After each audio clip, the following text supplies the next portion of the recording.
Hello dear students. So my name is Kirti Sharma and आज मैं बात करूंगी एक बहुत ही इम्पॉर्टेंट टॉपिक जो कि मैथ्स का एक बेस माना जाता है विच इज ट्रिगोनोमेट्री। तो बहुत सारे लोग सब बच्चों को डरा देते हैं, सीनियर्स लोग, कि ट्रिगोनोमेट्री इज वेरी हार्ड, आओ 10th में पता चलेगा। तो ऐसा कुछ नहीं है। सो आज हम लोग बात करेंगे ट्रिग्नोमेट्री के बेसिक इंट्रोडक्शन पे एंड उसके बेसिक फंक्शंस एंड फॉर्मूलाज पे। बट उससे पहले हम लोग समझते हैं कि ट्रिग्नोमेट्री होता क्या है एग्जैक्टली एंड उसका यूज कहाँ पर आता है। तो आप सबने हाल ही में सुना होगा चंद्रयान 3 के बारे में, राइट? तो चंद्रयान 3 का यहाँ पर मैंने एक फोटो दिया है और उसके साथ ये कुछ फ्लाइट पैरामीटर्स बोल के है। तो you might be well versed कि ये एक ग्राफ है, ये एक्स एक्सिस है, ये वाई एक्सिस है। तो यहां पर एक्चुअली ये चंद्रयान 3 के टाइम वर्सेस ऑल्टीट्यूड का ग्राफ है, जो पर्टिकुलर टाइम में मतलब हर सेकेंड्स में उसने कितना ऑल्टीट्यूड पे वो गया है वो चीज यहां पर ये कैप्चर कर पा रहा है। तो यहां पर आप लोग देख रहे हैं, यहाँ पे टाइम है, रिलेटिव वेलोसिटी है, रेंज है, ऑल्टीट्यूड है, एजिमुथ है, azimuth is related two angles. तो ये सारा चीज जो यहाँ पर प्लॉट हो रहा है, तो ये एक्चुअली में यहां पर जो सबसे इंपॉर्टेंट चीज है जिसके वजह से हम लोग हाइट वगैरह कैलकुलेट कर पा रहे हैं ना, that is actually this angle. उसके एंगल को मेजर करके एक्चुअली वो हाइट पता करता है, क्योंकि ऐसे तो हम लोग इंची टेप लेके तो मेजर नहीं कर सकते, राइट? तो वो हाइट को मेजर करने के लिए हम लोग बहुत सारे फंक्शंस यूज करते हैं which are nothing but trigonometrical functions. So आ जाते हैं हम लोग अपने टॉपिक पे, ट्रिग्नोमेट्री। तो ट्रिग्नोमेट्री होता क्या है? ट्रिग्नोमेट्री जैसे मैथ्स में ना बहुत सारी चीजें आपने पढ़ी होंगी। जैसे हम जब छोटे थे तब हम एडिशन, सब्ट्रैक्शन, मल्टीप्लिकेशन, डिवीजन, ये सब बेसिक मैथमेटिकल ऑपरेशंस पढ़ते थे। फिर धीरे धीरे बड़े होते होते हम लोग अलजेब्रा सीखे, ज्योमेट्री सीखे, बेसिक कॉन्सेप्ट सीखा, राइट? अब यहाँ पर एक नया ब्रांच आप बोल सकते हो मैथ्स का है, दैट इज ट्रिग्नोमेट्री। ट्रिग्नोमेट्री में हम लोग बेसिकली डील करते हैं राइट एंगल ट्रायंगल से। तो राइट एंगल ट्रायंगल आप लोगों को पता होगा, जिसमें एक एंगल हमेशा कितना होता है? 90 डिग्री। अब यहां पर है ना, राइट एंगल ट्रायंगल का जो साइड्स होता है ना, उन साइड्स का कुछ स्पेशल नेम्स होते हैं। तो वो नेम्स पहले हम सीखते हैं। तो देखो यहां पर ये जो साइड है, let me give proper name to this triangle. तो यहां पर देखो ए बी एक साइड है, ए सी एक साइड है एंड बी सी एक साइड है। तो अगर आप ध्यान से देखोगे, side A B and side A C मिलकर जो एंगल फॉर्म कर रहे हैं दैट इज 90 डिग्री। तो यहां पर angle A equals to 90 degree, और ये जो एंगल है ना, ये दो साइड को मिलाकर बना है। कौन से दो साइड को? Angle A B and angle A C. तो angle A C and angle A B के लिए हम लोग स्पेशल नाम दे सकते हैं।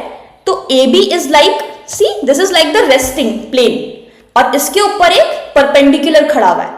तो दिस प्लेन जहां पर परपेंडिकुलर खड़ा हुआ है, उस लाइन को हम लोग बोल सकते हैं बेस ऑफ द ट्रायंगल।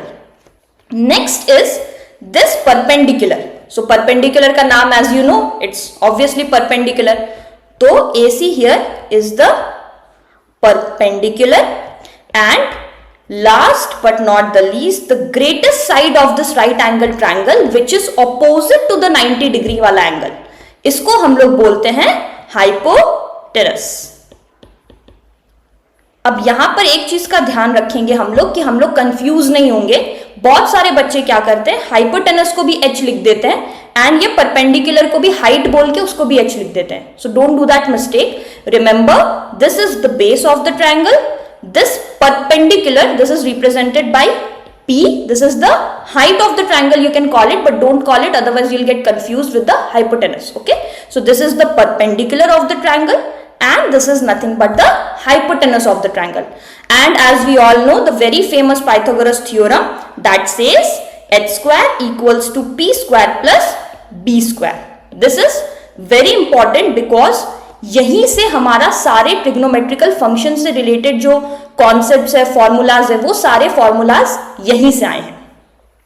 अब यहां पर एक और इंपॉर्टेंट बात जो नोट करने वाली है कि अगर मान लो ये ट्रायंगल इस तरह से नहीं खड़ा होकर ऐसे खड़ा होता, मतलब ये वाला पार्ट अगर बेस बन जाता, तो इन दैट सिनेरियो कुछ ये इस तरह से दिखता, जहां पर ये सी ए, ये बी ऊपर चला जाता। तो इस केस में हम लोग क्या करते, AC को बेस मान लेते। तो be very careful, if you are taking AB as the base then AC is your perpendicular. If you are taking AC as the base, then AB will be the perpendicular of the triangle. Okay, hypotenuse doesn't change. Why? क्योंकि hypotenuse कौन सा है? Always the longest side of the triangle or the side which is just opposite to the right angle. Okay? तो अब आ जाते हैं हम लोग trigonometrical ratios और trigonometrical functions पे. तो ट्रिग्नोमेट्री में बेसिकली 3 फंक्शंस होते हैं जो बहुत इंपॉर्टेंट है, जो पूरे ट्रिग्नोमेट्री के बेस है. तो first function we have is sine, जिसको हम लोग प्यार से बुलाते हैं साइन.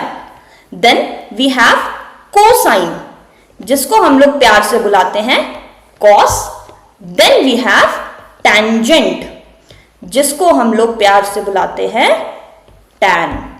सो दिस, अगर आप अपने एनसीईआरटी के टेक्स्ट बुक या कोई भी टेक्स्ट बुक में देखोगे तो आपको साइन, कॉस एंड टैन ही दिखेगा, right. Sine, cosine and tangent is like the full form, right. तो उतना लिखने में कष्ट होता है, तो this is like the short form जिसको हम लोग ज्यादा यूज करेंगे. अब कुछ फंक्शंस और है जो कि इन साइन, कोसाइन और टैंजेंट से रिलेटेड है. So they are nothing but the reciprocal of these functions. तो साइन के लिए हमारे पास है कोसेक, जिसको कोसेकेंट बोलते हैं फुल फॉर्म, एंड लिखते हैं कोसेक से. कोसाइन के लिए या कॉस के लिए हम लोग के पास है सेकेंट, जिसको हम लोग लिखते हैं सेक से. एंड टैंजेंट के लिए हम लोग के पास है कॉट, जिसको हम लोग लिखते हैं कोटैंजेंट और कॉट. अब ये साइन, कोसाइन बहुत ही वियर्ड लग रहा होगा सुनने में, बट बहुत सिंपल है. इसका एक्चुअली में एक प्रॉपर डेफिनेशन है. तो वो डेफिनेशन को हम लोग समझने के लिए और उसको याद रखने के लिए हम लोग जस्ट एक सेंटेंस मेमोराइज करके रखेंगे, right. So what is that sentence? Some people have curly brown hair, turns permanently black. I agree, sentence का कुछ मीनिंग नहीं है, but this sentence is like the, बोल सकते हो मूल मंत्र है ये ट्रिग्नोमेट्री का, राइट. So very important. अब समझते हैं इससे क्या फायदा होगा. तो अगर मान लो हम लोग एक छोटा सा ट्रायंगल बना ले, तो again if this is the right angle, this is my base, this is the perpendicular and this is the hypotenuse. So यहां पर ध्यान से देखो, this S, P and H are telling you something. What is it telling? कि अगर मेरे पास, अच्छा we missed a point, important point, कि यहां पर जब भी हम लोग साइन फंक्शन लिख रहे हैं, कॉस फंक्शन लिख रहे हैं, तो बेसिकली हम लोग उसको रिलेट कर रहे हैं एंगल से. कौन से एंगल से? Not this, because this is always 90 degree, right angle triangle है ना. तो या तो वो एंगल ये वाला होगा या ये वाला होगा. अभी हम लोग समझने के लिए इसको मान लेते हैं ये वाला पार्ट एंगल, और इसको हम लोग रिप्रेजेंट करते ग्रीक लेटर से, which is known as theta, right. This is not theta, Hindi में भी लिख देती हूं theta, right. This is just representing an angle. तो जब भी हम लोग कोई फंक्शन लिखेंगे, फॉर एग्जाम्पल अगर हमको साइन फंक्शन के बारे में पढ़ना है, तो we can not just write sine, we have to write it completely as sine theta. क्योंकि कोई भी ट्रिग्नोमेट्रिकल फंक्शन होता है ना, वो एक वैल्यू को इनपुट लेता है, और वो वैल्यू क्या रहता है? एक एंगल रहता है. इट्स लाइक समझो जैसे एक वॉशिंग मशीन है. वॉशिंग मशीन में क्या होता है? हम लोग गंदे कपड़े डालते हैं और हम लोग को मस्त चकाचक सूखा हुआ कपड़ा मिल जाता है. तो साइन फंक्शन भी क्या करेगा? एक एंगल इनपुट लेगा और हमको एक चकाचक वैल्यू देगा. अब वो चकाचक वैल्यू कहां से आ रहा है, उसके लिए हमने ये सेंटेंस लर्न किया है. तो यहां पर देखो S के बाद क्या लिखा है? P at H. तो साइन थीटा का formula is nothing but P by H, where P is the perpendicular and H is the hypotenuse. So similarly we can easily write the function of cos. So cos theta will be what? It will be B by H. तो cos theta equals to B by H, and similarly tan theta क्या हो जाएगा? Tan is P by B. So tan theta हो गया P by B. So यहां से हम लोगों को बेसिक ट्रिग्नोमेट्रिकल फंक्शंस मिले, which is sine theta, cos theta and tan theta. अब हमने पढ़ा था ना कि यहां पर हमारे पास साइन, कॉस और टैन का रेसिप्रोकल भी है, that is cosec sec. And cot. तो ये कोसेक फंक्शन को अगर लिखना होगा तो see it's very simple. If sine theta is p by h, then cosec theta, sorry I have written it as cosec theta will be just the reciprocal of p by h, that is h by p।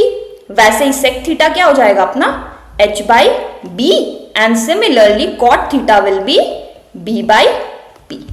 तो यहां से हमें 6 trigonometrical functions मिले, sign, cos, tan, cosec, सेक, cot.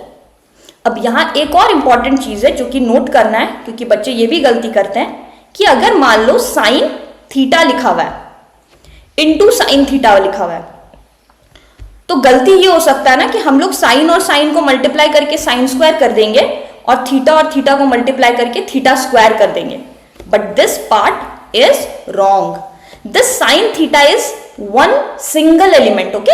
Sine theta एक function है, तो जब भी लिखोगे साइन थीटा एक चीज है, राइट। तो ऐसा मत समझना कि साइन थीटा का मतलब साइन इंटू थीटा है, this is also wrong. Sign theta is one complete thing, sign theta is one complete thing. तो जब इसको हम लोग पूरा लिखेंगे तो this will be nothing but sign theta का होल स्क्वायर, जिसको हम लोग साइन स्क्वायर थीटा भी बोलते हैं, right.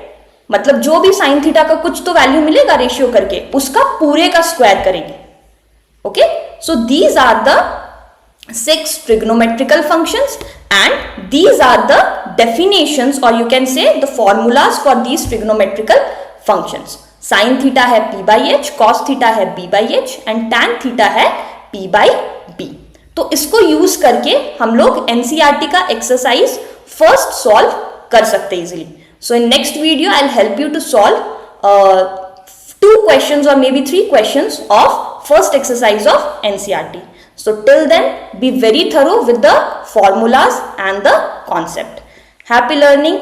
See you in the next video. Bye bye.